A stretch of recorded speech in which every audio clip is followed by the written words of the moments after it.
Hi అండి, నేను మీ Sajida. Welcome to Sajida's kitchen. ఈరోజు వీడియోలో మంచి స్నాక్ రెసిపీని చూపించబోతున్నాను. స్నాక్ అనే కాదండి, దీన్ని మీరు కావాలనుకుంటే బ్రేక్ఫాస్ట్ కోసమైనా సరే ప్రిపేర్ చేసుకోవచ్చు. ఇంకా ఆయిల్ ఎక్కువ పీల్చదు కాబట్టి నైట్ డిన్నర్లోకైనా సరే హ్యాపీగా ప్రిపేర్ చేసుకోవచ్చు. టేస్ట్ అయితే సూపర్గా ఉంటుందన్నమాట. 2 తిన్నా సరే కడుపు నిండిపోతుందండి. అలాగే ఇందులోకి ఎలాంటి చట్నీ కూడా అవసరం లేదు. జస్ట్ టొమాటో కెచప్తో సర్వ్ చేసుకున్నా చాలా బాగుంటుంది. పిల్లలైతే ఇంకా ఇష్టంగా తింటారండి. తప్పకుండా ట్రై చేసి చూడండి. చాలా ఈజీగా ప్రిపేర్ చేసుకోవచ్చండి. జస్ట్ 10 నిమిషాల్లో అయితే మనం వీటిని ప్రిపేర్ చేసుకోవచ్చు. మరి అది ఎలాగో ఇప్పుడు చూసేద్దాం రండి. దీన్ని ప్రిపేర్ చేయడానికి ఫస్ట్ బంగాళదుంపల్ని ఉడికించి తీసుకోవాలండి. నేను ఇక్కడ 2 కొంచెం పెద్ద సైజు బంగాళదుంపల్ని ఇలా చిన్న చిన్న ముక్కలుగా కట్ చేసుకొని ఒక 3 విజిల్స్ వచ్చేంత వరకు కుక్కర్లో ఉడికించి తీసుకున్నాను. సో ఇప్పుడైతే పైన ఆ స్కిన్ని తీసేసి ఈ విధంగా మెత్తగా మ్యాష్ చేసుకోవాలి. సో ఇలా మ్యాష్ చేసుకున్న తర్వాత ఇప్పుడు ఇందులోకి ఒక పెద్ద సైజు ఉల్లిపాయని ఇలా సన్నగా కట్ చేసుకుని వేసుకోండి, లేదా చాపర్లో అయినా సరే చాప్ చేసుకుని అయినా సరే వేసుకోవచ్చండి. నెక్స్ట్ 2 పచ్చిమిరపకాయలని కూడా సన్నగా కట్ చేసుకుని వేసుకోండి. తర్వాత 1/2 ఇంచ్ అల్లాన్ని కూడా ఇలా తురుముకొని యాడ్ చేసుకోవాలి. నెక్స్ట్ ఇందులోకి 1 టీ స్పూన్ వరకు చిల్లీ ఫ్లేక్స్ వేసుకోండి. అలాగే 1/2 టీ స్పూన్ వరకు జీలకర్ర, 1/2 టీ స్పూన్ వరకు ధనియాల పొడి, 1/2 టీ స్పూన్ వరకు garam masala, next 1/2 teaspoon కంటే కొద్దిగా ఎక్కువగా చాట్ మసాలా వేసుకోండి. చాట్ మసాలా ఫ్లేవర్ అయితే చాలా బాగుంటుందండి. నెక్స్ట్ రుచికి సరిపడా సాల్ట్, నేనైతే 1/2 టీ స్పూన్ వేస్తున్నాను. మీరు మీ టేస్ట్ని బట్టి ఈ సాల్ట్ అనేది యాడ్ చేసుకోవచ్చు. ఇప్పుడు ఇందులోకి సన్నగా తరిగిన కొత్తిమీరని కూడా యాడ్ చేసుకోవాలి. ఈ కొత్తిమీర అనేది కొంచెం ఎక్కువగా వేసుకుంటేనే ఫ్లేవర్ చాలా బాగుంటుంది. సో ఇలా స్పైసెస్ని యాడ్ చేసుకున్న తర్వాత ఇవన్నీ బాగా కలిసేలా ఇలా చేతితో కానీ స్పూన్తో కానీ చక్కగా కలుపుకోవాలి. చూడండి, మనకు ఇక్కడ ఆలు మసాలా అయితే రెడీ అయిపోయింది. సో ఈ ఆలు మసాలాని అయితే ఇప్పుడు పక్కన పెట్టేసుకొని మనము బ్రెడ్ స్లైసెస్ని తీసుకుందాము. ఇలా ఒక్కొక్క స్లైస్ని తీసుకొని 4 వైపుల నుంచి ఆ అంచులు ఏవైతే ఉంటాయో వాటిని కట్ చేసి తీసుకోండి.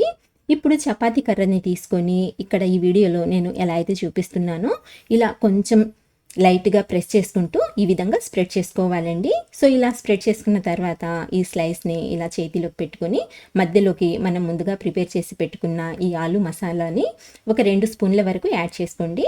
కొంచెం ఎక్కువగా వేసుకుంటే టేస్ట్ అనేది బాగుంటుందన్నమాట.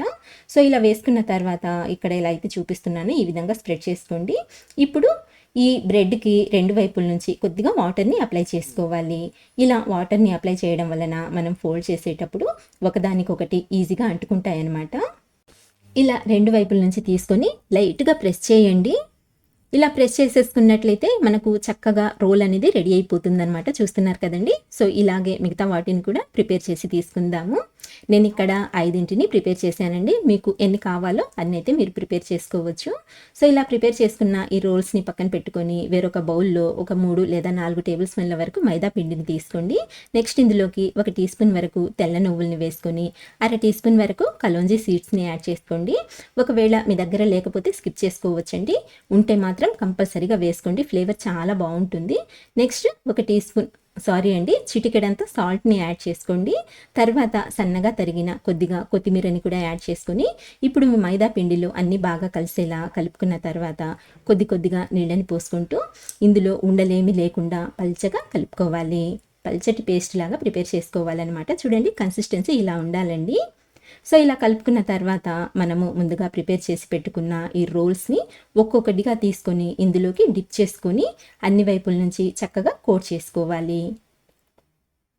ఇలా కోట్ చేయడం వలన మనం ఫ్రై చేసేటప్పుడు స్టఫింగ్ బయటికి రాకుండా ఉంటుందండి. అలాగే టేస్ట్ కూడా చాలా బాగుంటుంది. సో ఇలా ఈ మైదా పిండిలో నుంచి తీసుకున్న తర్వాత ఆ ఎక్స్ట్రా పిండి అంతా పోయిన తర్వాత వేడి ఆయిల్లోకి యాడ్ చేసుకుందాము. నేను ఇక్కడ ముందుగానే స్టవ్ మీద ప్యాన్ పెట్టుకొని ఆయిల్ వేడి చేసుకున్నానండి. ఆయిల్ బాగా వేడైన తర్వాత మీరు తీసుకున్న ప్యాన్ సైజుని బట్టి ఎన్ని పడతాయో అన్నింటినీ వేసుకోండి. ఇలా చేతితో అయినా సరే వేసుకోవచ్చండి.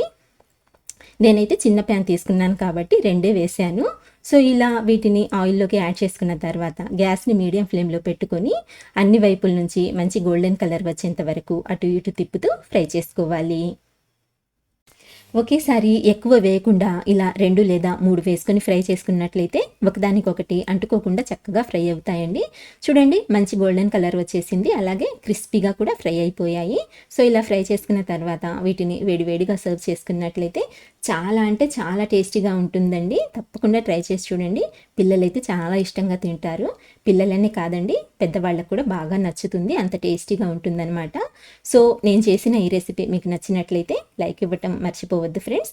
అలాగే మంచి టేస్టీ రెసిపీస్ కోసం అయితే మన ఛానల్ని సబ్స్క్రైబ్ చేసుకోండి. ఇంకొక మంచి వీడియోతో మళ్ళీ కలుస్తాను. అంతవరకు బాయ్ అండి. Thank you for watching.